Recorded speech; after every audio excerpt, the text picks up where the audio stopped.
C'est une nouvelle dynamique dans notre amitié, on passe un palier. Et c'est très drôle parce qu'en fait, quelques jours après, en regardant les photos de ce séjour ensemble, en fait, on se rend compte que quelques jours avant, on commençait déjà à se tenir la main, mais on le voyait pas. Moi, je le voyais pas du tout et un peu dans un déni comme ça. En fait, il y a tous ces amis de Nantes qui lui disaient bon, c'est quand que vous vous mettez ensemble et tout, mais non, il se passe rien. Je vois pas de quoi tu parles. Je suis Marie-Charlotte Danchin et tu écoutes Crush, le podcast qui explore la magie des premiers jours des histoires d'amour. Chaque mardi, un ou une invitée vient à mon micro me raconter à cœur ouvert une rencontre qui a bouleversé sa vie, parfois pour une nuit, parfois pour quelques années, parfois pour toujours. J'espère que ces récits intimes seront pour toi une bulle de douceur et d'inspiration pour mieux comprendre et apprivoiser tes propres émotions amoureuses. Et si tu veux prolonger ces moments, partager tes histoires ou t'inspirer encore davantage, je t'attends sur Instagram et sur YouTube, @Crush le podcast.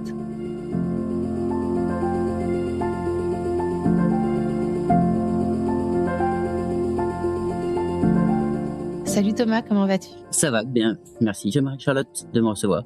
Je suis très heureuse d'initier cette conversation avec toi. Est-ce que tu peux, s'il te plaît, Thomas, te décrire en 5 hashtags ?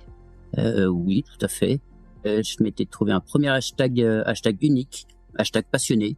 J'ai mis hashtag explorateur et un dernier qui me suit toute ma vie, hashtag persévérant.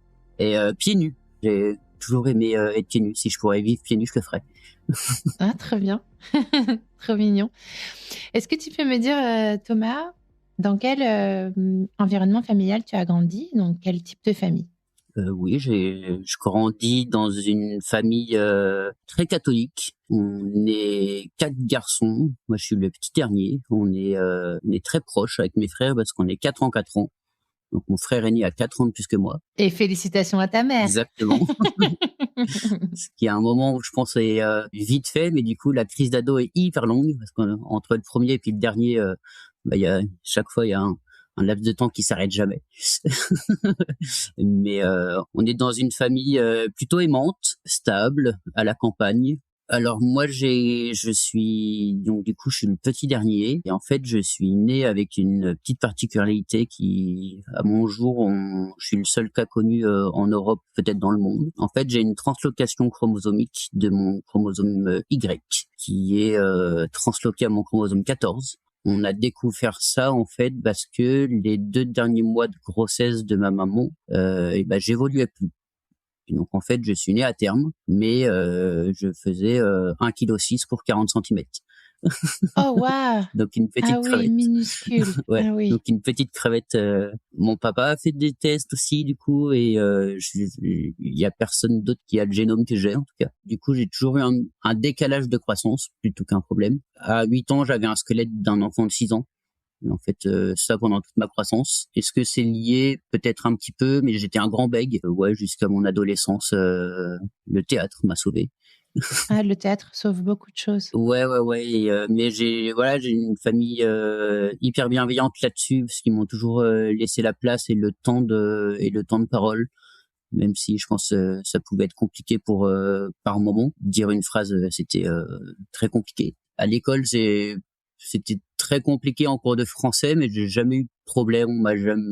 J'ai pas de souvenir de moquerie donc j'ai toujours su m'imposer en fait et trouver ma place. Donc c'est un petit défaut, mais en fait j'en ai toujours fait une force. D'accord. D'où le hashtag unique. Exactement. Quand tu arrives dans l'adolescence, tu sais, vers 14, 15 ans, et que tu commences à ressentir des émotions et des sentiments amoureux, t'as quelle vision de l'amour ? Tu l'envisages comment ? Est-ce que tu as envie ? Est-ce que ça te fait peur ? Est-ce que tu t'idéalises ou au contraire, c'est un truc comme un autre ? C'est un peu un truc comme un autre parce que je suis parti en pension à 13 ans, une pension où du coup on était que des garçons et donc une pension catho, donc tout ce qui est sexualité c'est un peu banni comme ça et en famille on en parlait très peu. part dans les grandes lignes, il faut faire attention aux filles et machin, mais voilà, on rentrait jamais dans les détails, donc on m'a jamais appris vraiment ce que c'était que l'amour, ne serait-ce que la vision que j'en ai de mes parents, quoi, mais je suis persuadé qu'ils s'aiment et qu'ils s'aiment encore. Ils sont jamais engueulés devant nous, ils ont toujours été présents l'un pour l'autre, et ouais, j'ai grandi un peu avec ce modèle-là, et donc j'idéalisais peut-être un peu ce schéma-là, mais je laissais les choses se faire. Voilà, je mettais pas la pression, les choses viennent comme elles viennent et quand elles viennent.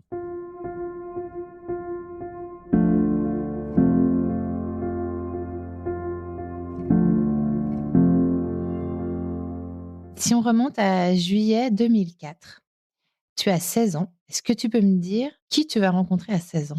À 16 ans, je fais une colonie de vacances où je rencontre Géraldine, et pas que, parce qu'on avait formé tout un petit groupe d'amis dans cette colo, où c'était un peu la fois de l'année où on se voyait en fait pendant quelques années. Et je rencontre Géraldine parce que je suis arrivé j'arrive dans cette colo par un ami du collège qui l'avait fait l'année passée, l'année d'avant, et du coup je l'ai suivi cette année-là. Géraldine, c'est donc une fille parmi un groupe d'amis que tu te fais en colo. Est-ce qu'il y a quelque chose de particulier entre vous? Pas du tout, parce qu'à ce moment-là, c'est la petite copine de mon ami. Donc non, du tout. On était toute une bande où on traînait, on était un peu les 5-6 un petit peu rebelles à pas vouloir faire les enseignements, aller derrière le mur pour aller manger des glaces en ratant la messe, et voilà. Ah, les rebelles. Exactement. Après cette colo, ce petit groupe d'amis, vous continuez à vous voir? On se voit une fois par an. À l'époque, on s'écrivait encore quelques lettres. Avec ce groupe d'amis, ouais, on a quelques personnes où on s'écrivait encore des lettres, ce qui se fait de plus en plus rare au jour d'aujourd'hui. À ce moment-là, je sors avec une fille qui était la meilleure amie de Géraldine à ce moment-là, et qui m'envoyait des lettres chez mes parents à foison, embaumées de parfum. Mes parents qui pétaient un peu un câble. Ouais. J'adore. Elle me faisait des puzzles parce qu'elle écrivait, elle les déchirait, elle les mettait dans une enveloppe comme ça, et en fait, il fallait que... Ah, wow. Ouais, des trucs... c'est trop mignon. À fond. On n'a jamais quitté le lien, en fait. Géraldine, est-ce qu'elle a une place particulière ou pas du tout? T'es amie avec elle? Votre relation, elle est comment? Géraldine, on est très amis. Je suis peut-être un peu plus confident. Je la prends peut-être un peu plus comme une confidente un peu plus profonde. Où voilà, je vous parle vite en fait de ma famille, de ma particularité. Je suis assez transparent à ce moment-là de ma vie avec elle. Peut-être que la distance fait que c'est plus facile aussi, parce que moi je suis originaire de Lyon, elle est normande, et moi je suis à cette époque-là, je commence mon cursus chez les Compagnons, donc je vadrouille un peu dans toute la France tous les ans. Je suis assez itinérant en fait pendant toute une période de ma vie.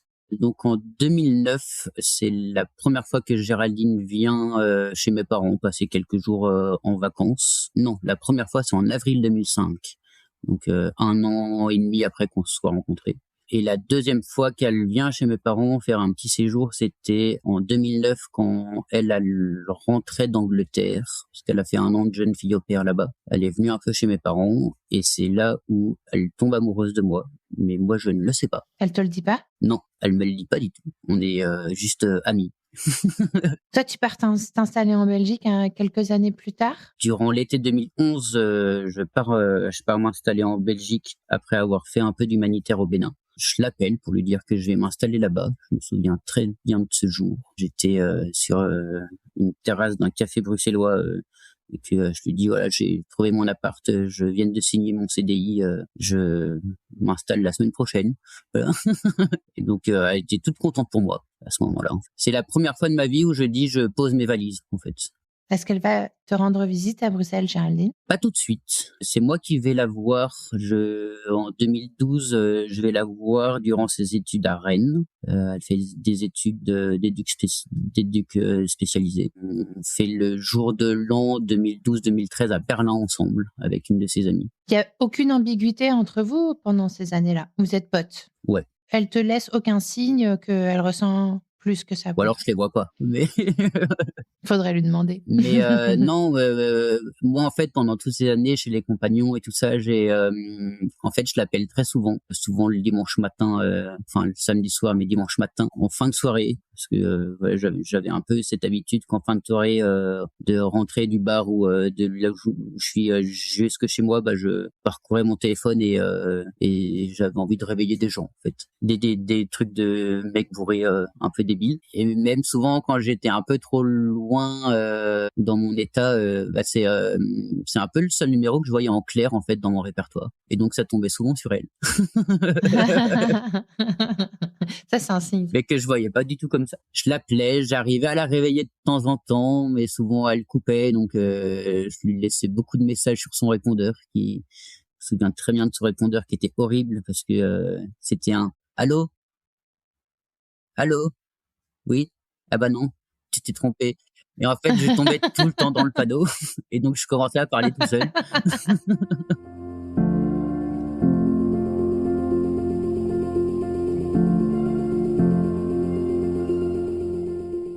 En été 2014, je fais mes vacances en fait. Je décide de faire un peu tout le tour des membres de ma famille, chacun chez eux. Et c'était un chouette été. Et en fait, quand j'ai fini ça, la dernière étape c'était chez mes parents. Et je suis parti un peu plus tôt que prévu parce que je ressentais un peu de tension et tout ça. Et donc je dis que je ne passerai pas Noël avec eux. Et donc toute ma famille m'a pas cru en fait jusqu'à la semaine avant Noël. On dit ouais c'est bon, c'est Thomas, il fait encore une de ses crises là, et donc j'appelle Géraldine, je lui dis voilà, pour Noël tu fais quoi?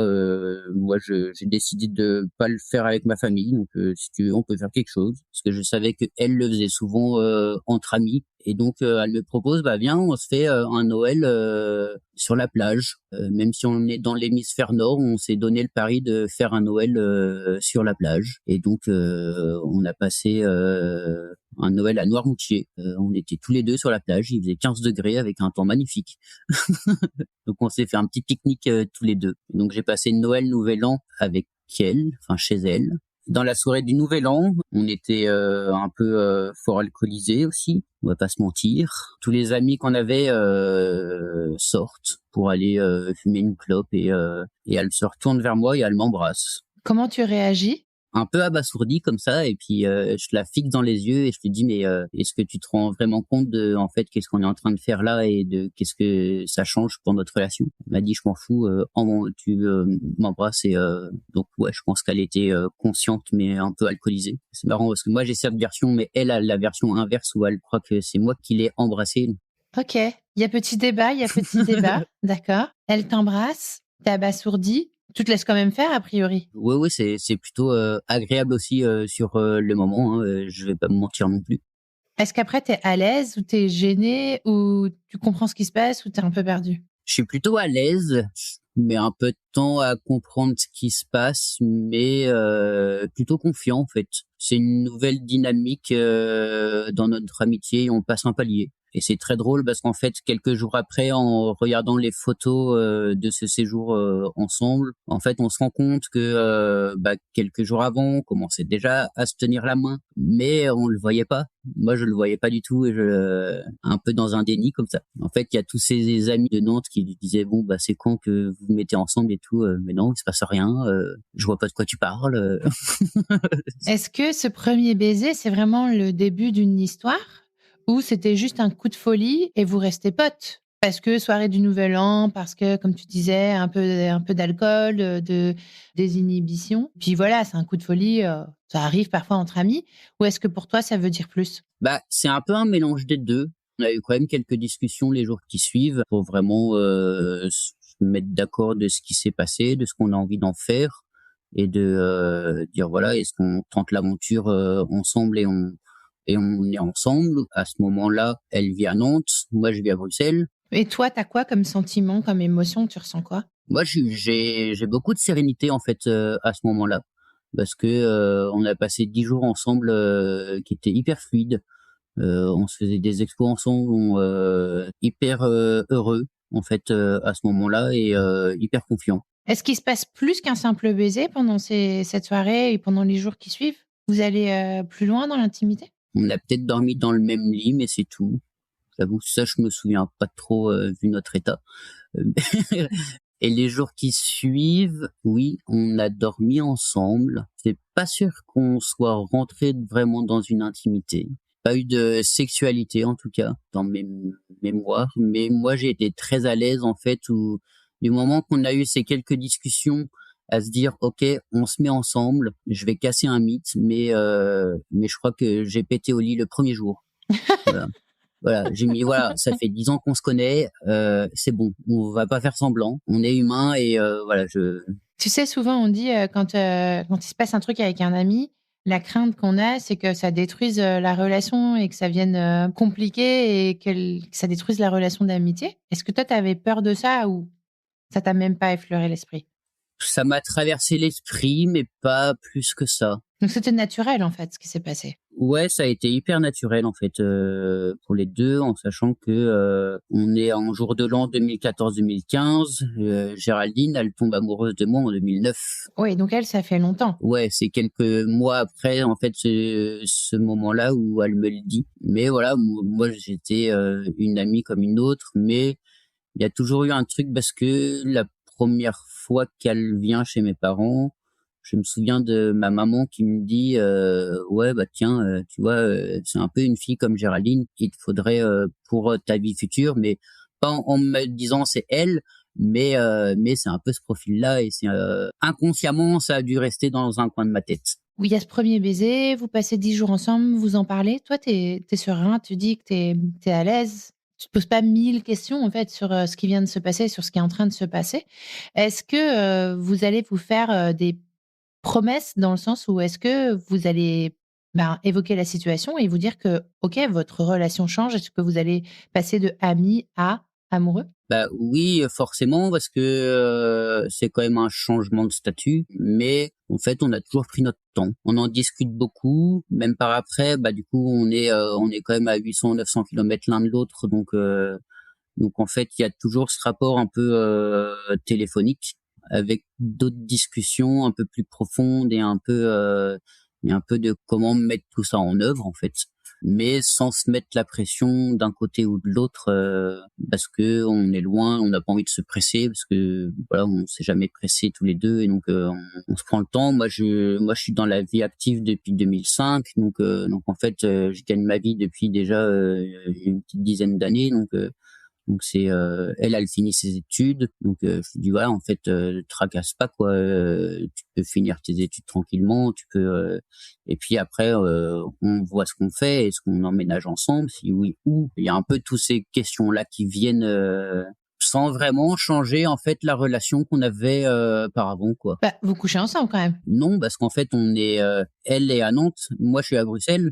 Donc oui, on se fait quelques séjours, mais pas plus que ça, quoi. Plutôt que de se voir 1 an par an, bah on se voit peut-être 3 ou 4 fois par an, quoi. OK, mais du coup, ça veut dire que tu estimes que c'est une relation de couple? Enfin, il y a un engagement, émotionnel, vous Ouais, ça ouais, une relation à distance, quoi. OK, une relation à distance. Mais il y a quand même un engagement émotionnel. Vous dites: «On est ensemble, on est amoureux et on a un projet ensemble». Ça oui, on le bascule doucement, mais ouais, c'est un projet qui est en train de se construire, quoi.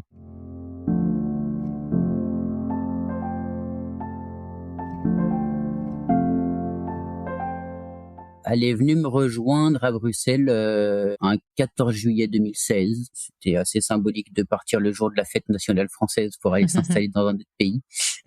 Moi, j'arrive quelques semaines, une semaine ou 2 avant pour l'aider à faire son déménagement. Moi, je suis déjà dans une coloc où on est 6. Moi, j'ai un gros bouleversement à ce moment-là, en fait, où j'ai pas mal de craintes. Ça fait 1 an et demi qu'on est dans cette maison. J'avais une grande chambre qui était assez vide. Et puis, du jour au lendemain, j'ai l'impression que ma chambre, il y a plus d'espace. Parce que Géraldine arrive. Parce que Géraldine arrive.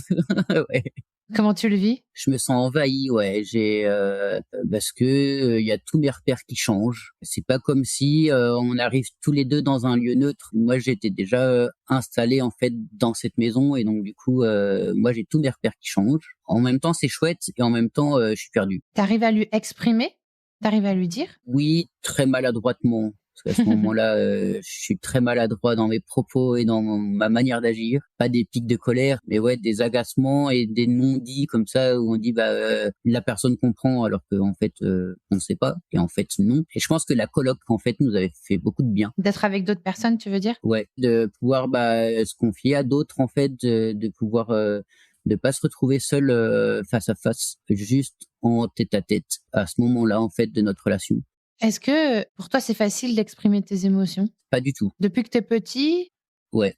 à ton avis, ça vient d'où? Alors moi, je mets ça sur le dos de mon bégaiement. En fait, du coup, je me suis souvent fermé et à pas m'exprimer. Et donc, en fait, à être un peu dans ma bulle et dans mon monde, en fait, et que je me dis, les gens doivent voir mon monde, en fait, alors que non, il y a que moi qui le vois. Et ça, je l'apprends beaucoup plus tard.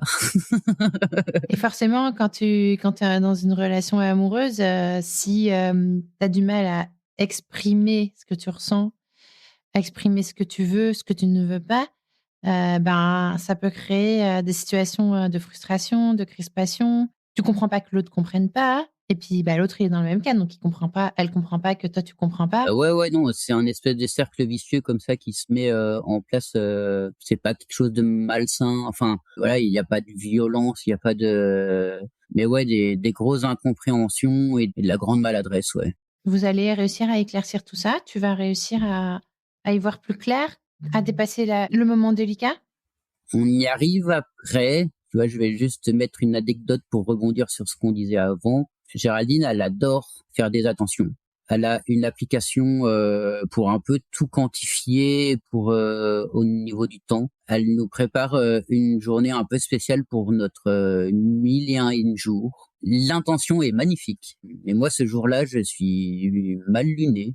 Et en fait, j'ai pris cette journée de façon horrible. Elle me fait courir dans tout Bruxelles, elle me trimballe d'activité en activité. Alors en plus c'est que des activités hyper chouettes, tu vois, massage, que des trucs hyper cool qui peut être que chill. Mais je suis dans un mauvais jour et je passe une journée horrible et donc je lui fais passer une journée horrible alors que ça devait être une journée magnifique.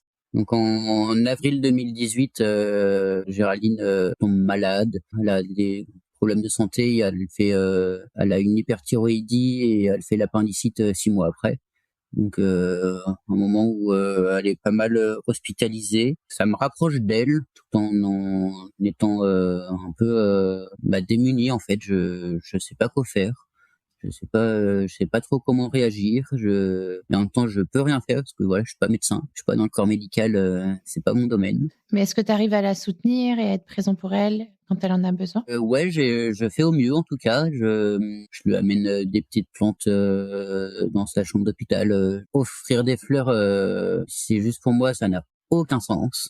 Je ne comprends pas. Et donc, du coup, je me suis dit, je lui offre pas des fleurs, mais des plantes. Comme ça, c'est quelque chose qu'elle peut garder. Voilà, le côté éphémère des fleurs me dépasse. Et donc, suite à ça, en fait, on tombe sur un stage pour de la communication de couple qui s'appelle Imago. C'est toute une série de dialogues comme ça, on va hyper vite dans les profondeurs et on va explorer en fait le monde de l'autre. Donc en étant totalement neutre, il n'y a pas de réponse, c'est beaucoup des jeux de miroir pour savoir si c'est bien compris, si en fait ce que j'ai entendu, c'est bien ce que l'autre exprime et donc ça nous désamorce beaucoup de tracas. Pourquoi vous décidez d'entamer c'est une thérapie de couple en fait? Ouais, c'était un stage de 3 jours, je crois, ou 4 jours. Qu'est-ce qui vous amène à dire ok, on va faire ça? On se rend compte que on a du mal à communiquer vraiment. On a un projet d'enfant, mais on n'est pas tout à fait d'accord sur la manière de le faire. C'est-à-dire, tu peux m'en dire un peu plus là-dessus? Ouais, pour moi, un enfant, ça se fait de manière naturelle. Pour elle, elle conçoit très bien l'assistance médicale. J'ai un gros frein au niveau des hôpitaux parce que toute mon enfance, j'ai été bassiné d'hôpital à hôpital à faire des prises de sang, à entendre toujours les mêmes choses. Et donc, moins je vais dans les hôpitaux et mieux je me porte, en fait. Il y a aussi quelque chose qui, de par ma génétique, en fait, je sais pas si je suis stérile ou pas. C'est une possibilité. Et donc, en fait, il y a un peu tout ça qui chamboule en moi, qui dit, voilà, en fait, j'ai envie de savoir, mais en même temps, j'ai pas envie de savoir. J'ai pas envie de faire ces démarches-là. En fait, j'ai toujours dit à Géraldine, si la vie, elle veut que j'ai des enfants, elle m'en donnera. Si elle veut pas que j'ai des enfants, elle m'en donnera pas. Ok, je comprends. Donc en fait, tu te dis, à ce moment-là, tu sais pas si ton anomalie génétique te rend stérile, et tu te dis, j'ai pas envie de faire toutes les démarches médicales pour savoir. Et donc soit on arriverait à avoir un enfant, soit on n'y arriverait pas. J'ai déjà quelques pistes parce que en fait, quand je suis rentré du Bénin, je vais revoir la généticienne qui me suivait petit, je lui ai demandé de m'expliquer à moi et pas à ma maman qui me retranscrivait les choses, et parce que j'étais pas en âge de comprendre, et donc elle me réexplique, et en fait je suis allé en revoir une après quand je suis arrivé à Bruxelles pour avoir un autre avis aussi, et pour comprendre. Et en fait, les deux me disaient à peu près les mêmes choses, et me dit en fait, mathématiquement, c'est assez compliqué. Alors faire des filles, a priori, il y a pas de souci parce que le Y saute, et donc moi c'est celui qui est impacté, donc faire des filles, a priori, il y a pas de souci. Mais après, si des garçons, il y a une chance sur 1 milliard qu'il ait le même génome que toi, ça existe parce que t'es là. Mais sinon, ça peut apporter beaucoup de fausses couches, ou alors ça peut en fait engendrer un homme mais avec des parties très féminines, de faire un garçon mais avec des hanches de femme. Mais en même temps, il me dit, voilà, sur la fertilité, on n'a aucun visu et on ne sait pas. Et ça, il y a que toi qu'il faut que tu ailles faire des tests, et que mais à 21 ans, j'en étais pas là encore là. Mais là, quand on est en 2018 ou en 2019, quand vous commencez à parler d'un projet bébé, t'es dans quel état d'esprit? Tu comprends l'envie, le besoin de Géraldine, et du coup, tu te dis, on va chercher l'info, ou c'est encore difficile pour toi? C'est encore très difficile pour moi. Je comprends en fait son cheminement à elle. C'est un peu de là où en fait le stage Imago a pris un peu de son sens. C'est que en fait on n'arrivait pas à se comprendre du tout, entre mes convictions, entre son envie profonde à elle, et en fait du coup on n'arrivait pas du tout. C'est un sujet qui est très très épineux à ce moment-là, quoi. Au début, on est amoureux, on dit ouais, on va fonder une famille, machin et tout. Et puis quand ça vient dans le concret, ça devient beaucoup plus complexe pour moi, en fait, parce que faut que j'aille dans les hôpitaux et j'ai pas envie, et ça me fait ressurgir plein de choses de la petite enfance, que voilà. Et donc je mets un peu de côté tout ça, et du coup on se comprend pas, on s'embrouille un peu plus. Voilà, c'est un peu des sujets où on n'est pas bien tous les deux, en fait, quoi.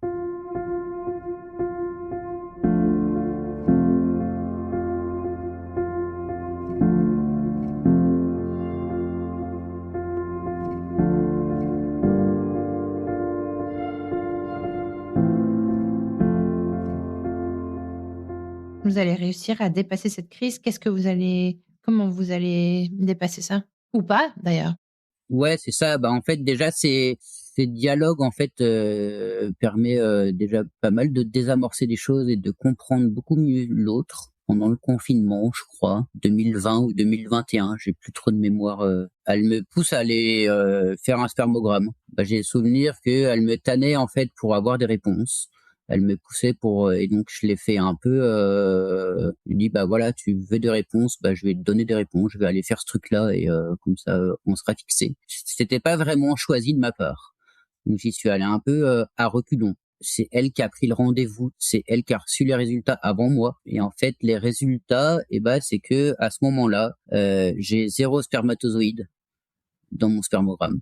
Elle reçoit les résultats avant moi, donc elle s'effondre un peu. Moi, quand elle me dit les résultats, j'éclate de rire en disant en fait j'ai tiré à blanc, et que en fait le médecin qui lui a donné les résultats, il lui a aussi expliqué que chez un homme en fait c'est quasiment impossible de dire qu'un homme il est stérile ou pas parce qu'un jet n'est pas un autre. Et donc peut-être que celui d'avant il y avait de la vie dedans, peut-être que celui d'après il y avait de la vie dedans. Donc il me préconise d'en refaire un, chose que je dis oui, mais que je mets de côté. Parce que tu as peur de te confronter à la réalité? Ouais, sûrement. En fait, c'était pas mon choix de base d'aller faire ce truc-là. Et dans les hôpitaux, moi je me souviens, ça a été horrible pour moi de m'enfermer en fait dans cette petite salle avec que des petits bocaux vides où en fait il y a rien et il faut faire son affaire là-dedans où il y a rien pour te stimuler, il y a rien pour et quand je suis allé donner mon échantillon, la personne de l'accueil de l'hôpital elle a regardé mon truc, elle me dit c'est tout. Donc moi j'ai pris une violence comme ça de Putain, ouais. l'institution ouais, si c'est pour revivre ça, j'ai pas envie. En fait, je reste sur mes convictions. Je me suis un peu renfermé dans ma coquille là-dessus. Comment elle le prend, Géraldine? Assez mal. Parce que voilà, elle m'explique que son horloge biologique la titille, que autour de nous, on a de plus en plus d'amis qui commencent à être enceintes et qui ont des naissances et que pour elle, à chaque annonce, c'est un peu un petit coup de poignard, donc elle le vit assez mal. Tu l'entends ça, tu le comprends toi? Je l'entends, mais je le comprends pas spécialement parce que je suis un peu dans un déni. En fait, à ce moment-là, tout ce nœud-là fait que on a assez, ça a un peu en fait coupé notre relation de couple au niveau de l'intimité. Et donc en fait, on a presque plus d'intimité. Et donc, je me dis ouais, mais si on veut faire des enfants, faut peut-être commencer par réavoir une intimité. Si on n'en a pas, pourquoi aller chercher dans le médical alors que ça se trouve de façon naturelle ça fonctionne, mais on n'en sait rien. Mais en même temps, j'ai pas envie de savoir la réponse au niveau médical pour moi. Il y a un peu tout un méli-mélo comme ça de choses qui fait que c'est assez compliqué à cette période-là de notre vie entre nous deux. J'imagine, parce que c'est vrai que le désir d'enfant, quand il est là, c'est compliqué à gérer pour la femme et ta situation est très particulière aussi. Donc, quand la situation, elle concerne un homme qui n'a pas de difficultés particulières, c'est déjà compliqué. Mais toi, tu es face à un paradigme qui te touche énormément, qui émotionnellement est difficile à gérer pour toi. Donc, j'imagine que oui, c'est un peu le bordel, quoi. Bah ouais, et puis tu vois, moi j'ai toujours en fait su ce que j'avais, donc je me suis assez vite posé des questions sans vraiment aller chercher de réponses, mais je me suis fait mes propres réponses en fait très vite. Et que en fait pour moi le fait d'avoir des enfants ou le fait de ne pas en avoir, en fait les deux chemins sont ok pour moi depuis très longtemps. Je laisse faire en fait. C'est un peu le mindset que j'ai depuis pendant beaucoup d'années, et de se dire ouais en fait la vie si elle me donne des enfants c'est que il faut que j'ai des enfants, si elle veut pas que j'en ai elle m'en donne pas, parce que moi je vis très bien en fait les deux schémas, mais moi vis-à-vis de moi, mais pas avec une autre personne qui est impliquée. Depuis, qu'est-ce qui s'est passé? Comment va évoluer la relation dans ce moment difficile? Vous allez réussir à dépasser cet enjeu-là ou comment ça va se passer? On s'était toujours dit qu'on allait prendre des animaux. Alors moi, je suis plus team chien, elle est plus team chat.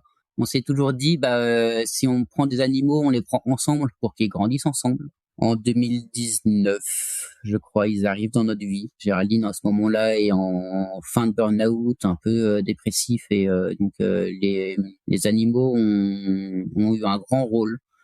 C'est un peu le chien qui l'a sorti de sa dépression parce qu'il faut le sortir, il faut aller promener, donc il faut aller prendre l'air. Et ça nous rapproche parce que il faut s'occuper d'animaux. Et donc voilà, ça reste une vie.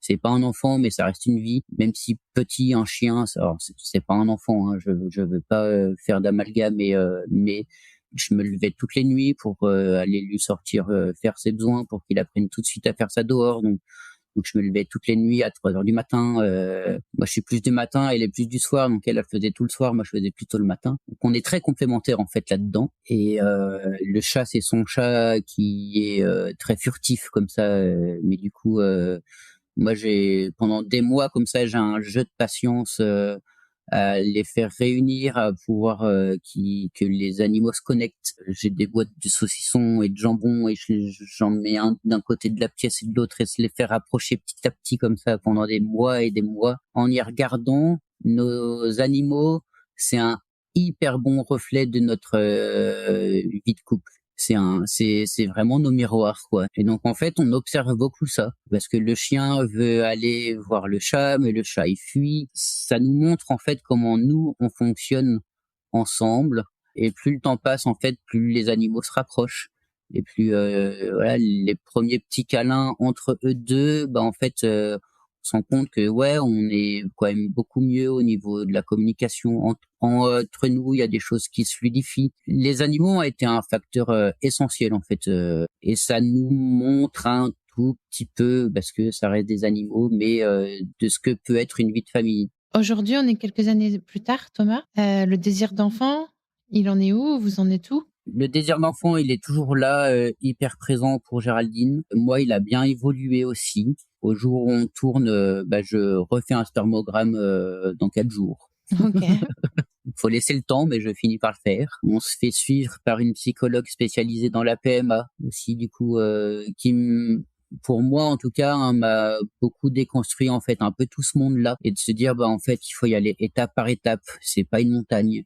Parce que voilà, moi je m'en faisais sur toute une montagne et mais en fait voilà, en mettant un pas devant l'autre et en faisant déjà cette première étape, en voyant on verra ce que les résultats donnent, mais avec les résultats, bah voir en fait c'est quoi les portes qui s'ouvrent à nous et en fait à chaque fois d'y aller petit pas par petit pas et de à chaque petit pas voir voilà si on prend le chemin de gauche, le chemin de droite, le chemin du milieu et pas de voir l'intégralité d'un coup et qui moi me dépasse, qui me fait trop peur et que j'ai pas envie d'être surmené. Et ça, c'est un peu sur beaucoup de choses, tu vois. On peut faire le parallèle avec la nourriture parce que voilà, ma naissance, bah du coup, j'étais en couveuse, donc gavée.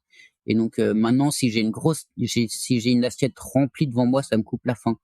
Alors que je peux grignoter pendant des heures. Et qui, au final, en fait, j'aurais mangé plus qu'une grosse assiette, d'avoir des petites étapes par des petites étapes. C'est beaucoup plus facile.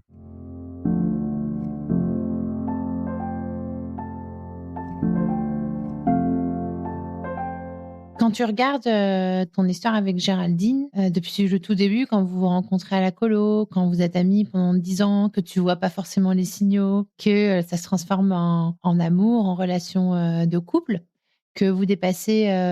Enfin, ça fait 10 ans que vous êtes ensemble maintenant, je me trompe pas? On va fêter nos 11 ans à ce nouvel an-là, ouais. Que vous dépassez toutes vos peurs ensemble. Elle, sa peur de ne pas avoir d'enfant. Et toi, ta différence. Qu'est-ce que tu as appris de tout ça? De cette longue histoire avec Géraldine? Qu'est-ce que tu as appris sur toi?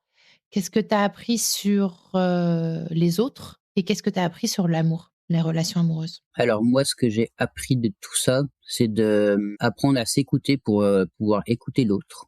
Prendre soin d'une relation, ça demande du temps et donc de la persévérance. Ça demande énormément d'humilité aussi. Ça demande de faire un pas de côté vis-à-vis de soi-même, de pouvoir accueillir l'autre pleinement. Et ça, c'est un travail que je pense que dans notre société, on n'a pas l'habitude de faire beaucoup, mais qui est essentiel, je pense. On a la chance avec Géraldine à chaque tempête qu'on a traversée, en fait, de la regarder ensemble et de se dire, ouais, en fait, on a envie de la franchir ensemble. C'est compliqué là, en ce moment, mais on a envie de passer cette étape ensemble. Et ça depuis toujours. Et donc, c'est de se faire confiance, pour pouvoir faire confiance à l'autre aussi. Et d'y aller petit pas par petit pas, en fait. C'est bien ça comme programme. Moi, j'aime bien. J'aime bien ce programme-là, tout ce que tu as dit. Est-ce que tu veux, pour conclure, Thomas, glisser un petit mot à Géraldine? Oui, hein. Alors je l'aime beaucoup. Je lui dis pas spécialement en parole. On s'est créé un code que en société on puisse se dire je t'aime sans que personne ne le sache. Trop chouette. Ouais. Mais du coup là je vais lui dire vraiment que je l'aime beaucoup, que je souhaite qu'on passe encore beaucoup d'années ensemble. On est bien comme on est actuellement et on peut aller que mieux en fait. Je l'aime beaucoup même si j'ai encore du mal à lui dire verbalement. alors que je lui exprime d'autres manières, hein, mais familialement parlant, je crois que j'ai dû dire 2 fois je t'aime à ma maman parce qu'elle m'avait forcé. Donc ouais, dire je t'aime, pour moi en fait c'est quelque chose de hyper fort. Et donc quand je le dis, c'est quelque chose vraiment de sincère. Je sais pas le dire pour que ça devienne une habitude comme ça. Et donc ouais, je le dis très peu. Mais quand je le dis, c'est vraiment sincère. Je vous souhaite plein de bonheur, Thomas. Je vous souhaite plein de tout ce que vous souhaitez et de trouver votre équilibre et de continuer à avancer tous les deux ensemble, main dans la main. Merci beaucoup pour son témoignage, Thomas. Merci à toi.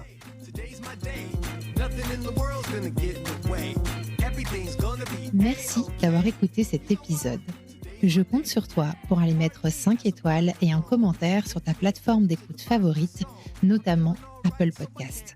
Ça prend littéralement 30 secondes et c'est crucial pour soutenir mon travail complètement indépendant. Si tu veux venir à mon micro, tu peux m'écrire sur crush.lepodcast@gmail.com et si tu veux me soutenir financièrement, clique sur le lien Patreon dans le descriptif de cet épisode. Mille merci pour ton écoute et à la semaine prochaine pour un nouveau Crush. I'm not sure how long it'll last, but I'm gonna keep smiling and having a blast. I take aim and I just can't miss. Ask me why do I feel like this?